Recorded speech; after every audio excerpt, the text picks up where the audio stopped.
Okay, good morning. Let's go ahead. We're going to get standing up. We might need some light weights. Wink. Okay, so we're going to go ahead. We're going to stand forward. If you need a chair in front of you, feel free to have the chair in front of you. If not, I'm just going to show you what it looks like without the chair, but follow along. Nice tight abs. You're going to do side steps and side steps. Maybe I'll move the chair a little further. Okay. Going to have nice tight abdominals. Shoulders are down, hips, knees, and toes forward. We're engaging the abs, relaxing the neck and shoulders. We're keeping those thighs forward because we're trying to work this side glute. If we turn our toes out just a little bit, then the side thighs and the quads take over, and we don't want that. We want the butt, the medius to take over so that we learn how to use our thighs. Nice tight abdominals. We're going to bring the knees up, hips, knees, toes forward, keeping the chest nice and tall and bringing out the heels with you. Don't just slide up the body. Bring them out, bring them out. Again, nice tall chest. If you want to add some complexity, you can have your armpits and then opposite, get a little complex, a little bit of obliques involved. Shoulders relaxed, abs engaged. You try not to twist too much of the torso, just a little, just so the hand and thigh can touch. You have 5, 4, 3, 2, 1. You can grab some light weights or no weights at all if you know you have shoulder problems. So feet are forward, soft knees, tight pelvic floor, tight armpits here. We're going to go turning the palms forward, tucking shoulders. We're bringing our arms straight out, level to our rotator cuff, and then straight down. Practicing how to lock the shoulder blade down as we come up and come back down again. Tucking the shoulder blade, coming out and all the way down.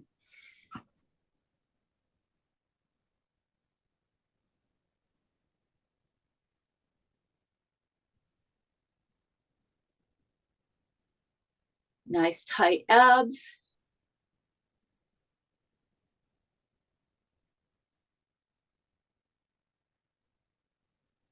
You have 2 more to go.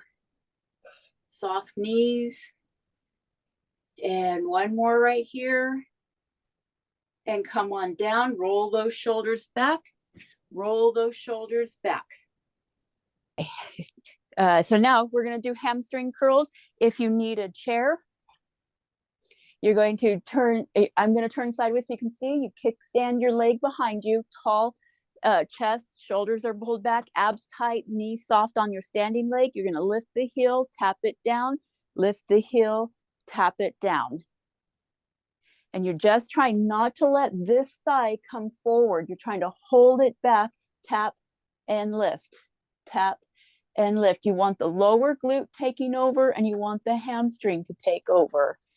This is really important because this is our anti-gravity muscle. It is the one that is in charge of us when we start to fall. It's the muscle that pops us back up. So if we have a nice strong hamstring, we're going to have a lower chance of falling when we trip. We have 3, 2, 1. Bring that foot down. We're going to go switch. I'm going to switch to the other side. You can stay forward there. You're going to kickstand your back leg, hips forward, tight abs. You're going to lift the heel, tap the toe, lift the heel, tap the toe. And just keep going back and forth. And you just want to feel it right here. This is called the bicep femoris. And here you have called the bicep humerus. So basically, they do the exact same movement. Therefore, we can do the same types of exercises you can do for a bicep curl as you can for a bicep curl back here. It's the same movement, just reverse. It's very fascinating. Which also means we can load it eventually with ankle weights and get a big, strong bicep on our hamstring. You have 5, 4, 3, 2, 1. Come on down, march those out. Gonna have our feet forward, nice tight abs, nice pelvic floor. We're gonna reach up to the, lift our heels up. I want you to roll to the big toe, roll to the little toe, back to the center and down. If you need a chair to hold on to, please grab a chair. You're gonna go up, roll to the big toe, roll to the little toe, back to the center and down. Tight abs, tight butt, soft knees, roll to the big toe, roll to the little toe, back to the center and down. We have 2 more to go. Coming up, roll to the big toe, roll to the little toe, back to the center and down. 1 more. Come on up, roll to the big toe, roll to the little toe, roll to the center and down. March it out, march it out. Isn't that a nice little one right there? Getting all those toe joints and the arches on the ligaments and tendons on the arches of your foot to learn how to engage and catch you. That'd be us. Picture us walking on rocks, on grass, things like that. It's where all those toes and ligaments come in handy. Okie dokie. We're going to do front arm raises. If you have weights, you can use them. If you have shoulder issues, just practice holding the shoulder blade and the neck down. You're going to have your hands facing your body, tucking shoulders, tight abs, tight pelvic floor, soft knees. And then you're going to raise your arms straight out, level to the rotator cuff, tuck your shoulders down, hold the blades back, and bring down the arm. So coming up, tuck the shoulder blades, shoulder blades, shoulder blades, and come straight down.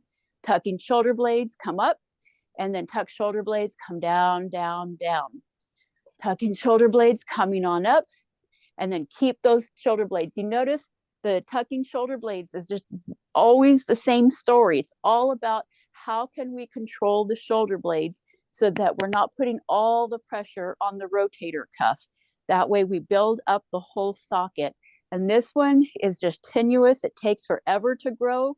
You'll notice you can do heavier weights with a squat, but yet you're stuck at small weights to no weights with arms. Totally normal because these are smaller, little precision ligaments and tendons. Last one right here. Tucking shoulder blades, hold it down, hold the neck, and then roll those shoulders back, roll those shoulders back. Okay, so now we're going to go ahead and we're going to start working on those inner thighs. So tight those armpits and tap those inner heels, trying to keep the torso nice and still. Visualize rotating that hip socket. That way we get some thickening in that hip socket. And then we're just keeping the torso nice and still. We're becoming the Irish river dancers here. And we don't have to bend down to it, because this is what I find is when we bend down to it, then our body is done with trying to go higher. And so we want to make sure the brain can try to go as high as it can.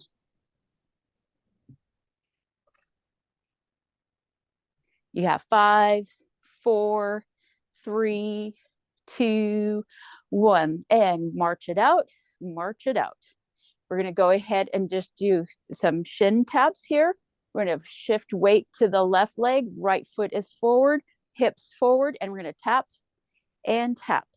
And this time we're just holding it forward right now. We're just going to do a few of them, and then we're going to move on to different exercises. You have 5, 4, 3, 2, 1, and bring them in, shifting the weight, coming out forward, and then tap and tap. We want to keep a nice little pace here, just working on our fast twitch muscles here, rather than just going up and down. Let's get a little tappy beat. You have 5, 4, 3, 2, 1, and bring it in and march it out, march it out. Okay, so we are going to work on reverse lunges today. And what we're going to be doing is working on visualizing that our spine is in a neutral, right? It's not rounded and it's not hyperextended, it's in a neutral. And our hips, when they fold, right, the thigh bone. So right now my back and my thigh bone are straight. What we're going to be doing is we're going to come up to a chair with both our knees up to the chair. Then we're going to shift the weight to the right foot, make sure both feet are pointed forward. And I'll shift it to my left so you can see it. So I'm going to shift to my left. I'm going to take a small step backwards, just a tiny one. It's not ridiculously far back. I'm going to hinge my hip forward by pushing my butt back. And then I keep my torso nice and slanted. I don't bow down any further. I just come down a little bit lower to engage my butt, push through the heel, and bring my feet together. So I step back, I push my butt back just a little, then I lower myself with my legs, not lowering my torso any lower. I push through the front heel and engage my glute and come together. So I'm going to step back, hinge, squat, and then push my heels and feet together. If you feel like you're having trouble lowering, just go to the hinge and push yourself straight back. Go to the hinge and push your straight back. If you feel this is easy, then go to the hinge, the squat, and pull your, and then the front leg pushes you back. Don't use the back leg to push you back. We want to train this glute to take over this leg. And this is going to be how we learn to squat, stand, because most people, when they get on the ground and stand up, they usually stand up using a lunge. And so we want to make sure that we learn how to use our hip as a lunge, not our knees. We have one more to go. And then come on, and I'm going to switch to the other side so you can see my leg also. So I'm going to shift my weight over to my right leg, making sure both my feet are forward and my knees are against the chair. I'm going to step back just a little bit, not ridiculously far, hinge at my hip, and then I squat. Notice I don't bow down any further. So I'm going to keep my face pretty much where it's at the whole time. I'm not going to go bowing down because that would be more of a single leg deadlift.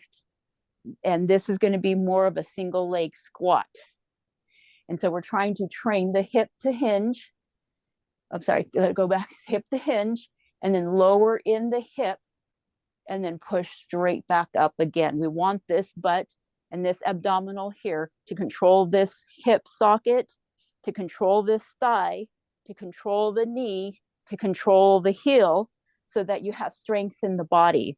So that's the plan. Everything's connected to each other. I have one more right here, and we're going to push on up and walk it out, walk it out. Hopefully you all felt it burning in your butt. You might feel it here. Never, ever should you feel it in your knees. If you're in your knees, you may not have been close enough to the chair. You've got to have the knee contact so that the shin stays upright the whole time. Okay, so we're going to work on a narrow press here. Oh, sorry, a wide press.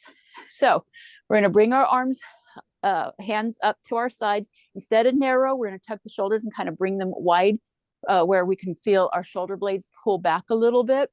Tuck the blades down, abs tight, pelvic floor tight, knees are soft. And you're going to just visualize your shoulders pushing towards the floor as you try to lift your elbows and hands as high as you can go. If one arm stops, keep going with the other arm, because what one arm does, 15% neurological benefit on the other side. So if you notice you have any imbalances, tuck the shoulders, get one arm going and the other one's going to its max. So just find the maximums, keeping the chins pulled back, pulling the shoulder blades back, tightening that pelvic floor, and just try to visualize the shoulder blades, shoulder blades. Don't get lost in just the neck trying to take over or the shoulders trying to take over. Really visualize the blades just locking down and opening up the rotator cuff. Keeping those fingers pointed to the ceiling the whole time. Don't let them point to the crown molding. Tucking shoulder blades, shoulder blades. If you need weights on this because you feel it's too easy, that's fine. But I really want your shoulder blades to feel engaged right now, as if you're sliding up and back almost against a wall. And I want those blades to learn to stay in place. You got one more right here. Feel it in the back. That should feel good. Come on down, roll the shoulders backwards. We want to roll forward because we want to stretch out more than what we normally do, but that just makes us more stretched forward. So we roll backwards to unleash that contraction and allow it to feel what the contraction is supposed to feel like. I like this exercise because it's really just training this whole circle here, how to engage us. So we have this open shoulder capsule. So it's a good one to just practice, even if you're sitting there watching TV, sit yourself up nice and straight, tuck the shoulder blades, and just practice trying to relax the shoulders as the arms go up. Okay, so now we're going to grab our chair. If you need weights, because you've done this for a while, you're going to bring them onto your thighs long ways. If you don't need weights, then don't worry about it. We're going to square ourselves up to the chair, nice tight abs, and we're going to tap the ball of our foot on, switch legs, tap the ball of our foot, switch legs. And we're going to do this for about 35 seconds. Abs are tight, chest is forward. Try not to wiggle your hips to lift up. Try not to swing your hips to lift up. Really just work on tap the ball of the foot. You don't have to tap the whole foot, and you don't have to have your legs nice and straight. I want this nice angle here when you're tapping, and trying to keep the feet forward, the knees forward, the hips forward. What are we doing here? Again, you have those hip flexors that are attached to the top of your thigh, and they pull the weight of that leg up. And what they are attached to is also inside the hip, and they go through and they attach to the lower vertebrae. So if you have this hip flexor nice and strong, guess what hip gets to be nice and strong? Guess what lower vertebrae get to be more stable? So if you have a vertebrae problem, right, you're going to have a more stable lower back. This is what we're after. You have 5, 4, 3, 2, 1. Come on down, march that out, march that out. Okie dokie. So, well, we're going to next work on our, hold on, looks like someone's joining us. We're going to work on bending over. We're going to have our arms straight out, level with our ear, thumb to the ceiling, tuck the shoulder blades. We're going to tighten the abs, lift the arm up, ear, and then bring the arm back. What we're trying to do is there is a muscle that is attached to your lower vertebrae, and that lower vertebrae, I'm sorry, not your lower vertebrae, you have a muscle that's attached to your lower shoulder blade. This muscle is in charge of pulling your arm back further. Most of us use our neck to do it. So what we want to do is we want to use this muscle in our shoulder blade to lift that arm back. So what we want to do is we're going to bend over, flatten our back, tuck our shoulders, and try to lift that arm up towards our face, up towards the side of the ear, with keeping the shoulders tucked back, not hiking it near, right? We don't want to hike it near our ears. We want it tucked down, thumb to the ceiling, and use the shoulder blade muscle to try to lift up. You might barely be able to do it, and that's okay. The idea is we want to train that rotator cuff and that muscle to learn how to move and contract so that you're not just grinding the rotator cuff.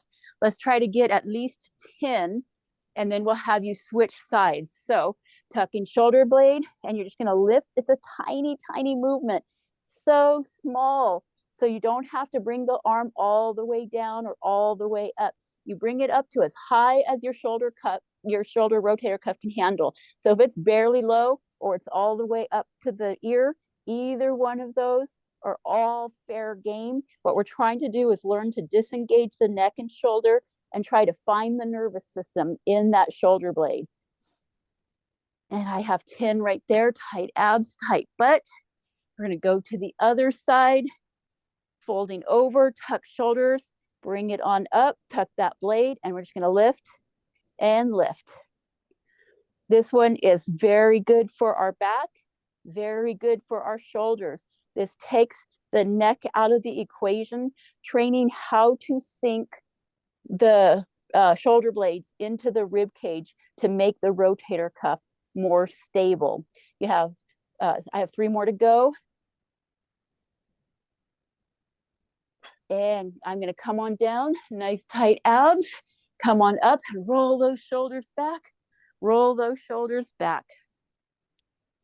Okay, so we're gonna go ahead and call that a standing workout.